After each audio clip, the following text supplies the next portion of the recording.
আগামী ত্রয়োদশ জাতীয় সংসদ নির্বাচনীকে ঘিরে যে নির্বাচনী প্রচার প্রচারণা করছেন বিভিন্ন রাজনৈতিক দল, সেই বিভিন্ন প্রচার প্রচারণার ধারাবাহিকতায় কিন্তু আমরা দেখেছি জামাত ইসলাম তারাও কিন্তু যে নির্বাচনী প্রচার প্রচারণা করছেন আমরা সবাই এবং তারা কিন্তু এই উত্তরবঙ্গ থেকে কিন্তু এই নির্বাচনী প্রচার সেই ধারাবাহিকতায় কিন্তু আজ তিনি কিন্তু শহীদ আবু সাঈদের কবর জিয়ারতের উদ্দেশ্যে আসছেন এবং আমরা কিন্তু এখন দেখতে পাচ্ছিলাম আবু সাঈদের পিতার সাথে তিনি কিন্তু কোলাকুলি করছিলেন, কৌশল বিনিময় করছিলেন। দর্শক, যেমনটি বলছিলাম, এই নির্বাচনী প্রচারণাকে কেন্দ্র করে আমরা কিন্তু দেখেছি জামাত ইসলামের পক্ষ থেকে তারা কিন্তু সেই গত 22 তারিখ থেকে তারা কিন্তু নির্বাচনী প্রচারণা করছেন।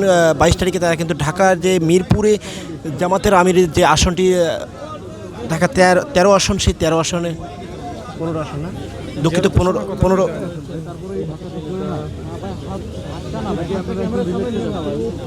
15 আসন, সেখান থেকে কিন্তু তারা নির্বাচনী প্রচারণা শুরু করেন। পরবর্তীতে আমরা দেখেছি কিন্তু উত্তর অঞ্চলে প্রচার প্রচারণা করছেন। যেমনটি বলছিলাম, কবর জিয়ারত করছেন জামাত ইসলামের আমির।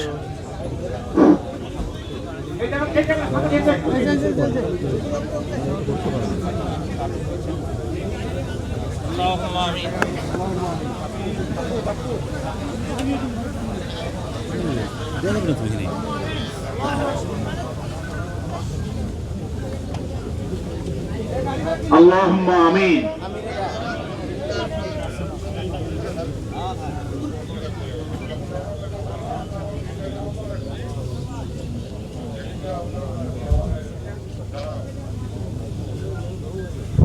দর্শক, আমরা কিন্তু দেখতে পাচ্ছি যে শিবিরের যে সেক্রেটারি তিনিও কিন্তু এখানে এসেছেন এবং তিনিও কিন্তু কবর জিয়ারত করছেন। সিবগাতুল্লাহ তিনি অনেকটা আবেগপূর্ণ হয়ে গেছেন, আমরা দেখতে পাচ্ছি। দোয়া চলছে, আপনারা হাত উত্তোলন করুন।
জাতির পাহারাদার যারা হবে, ইমানের পাহারাদার যারা হবে, ইয়া রাব্বুল আলামিন মানুষের কল্যাণে যারা কাজ করবে, দেশের জন্য জীবন দিতে প্রস্তুত থাকবে, ইয়া আল্লাহ এই ধরনের বিপদ আল্লাহ আমাদের দেশের প্রতি শান্তির ফয়সালা দান করুন। ইয়া আল্লাহ আরহামার রাহিমিন আমিন মাসুদের সম্মান,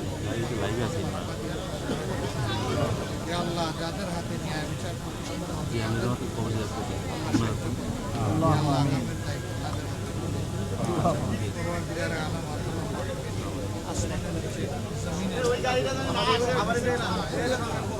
নিয়ে যারা দুনিয়া থেকে বিদায় নিয়ে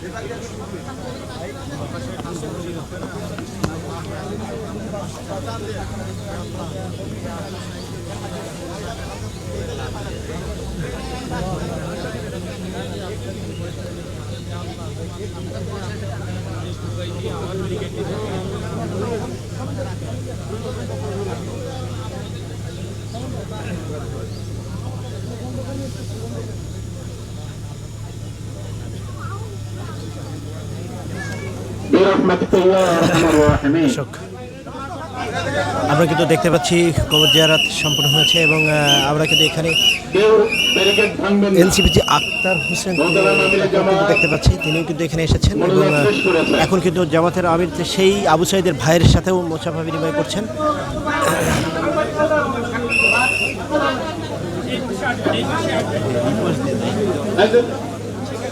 এবং তিনি কিন্তু তার পরিবারের সাথে দেখা করবেন যেমনটি আমরা জানতে পেরেছি। কেউ ব্যারিকেড ভাঙবেন না, এক ব্যারিকেড শক্ত নিয়ে থাকবেন।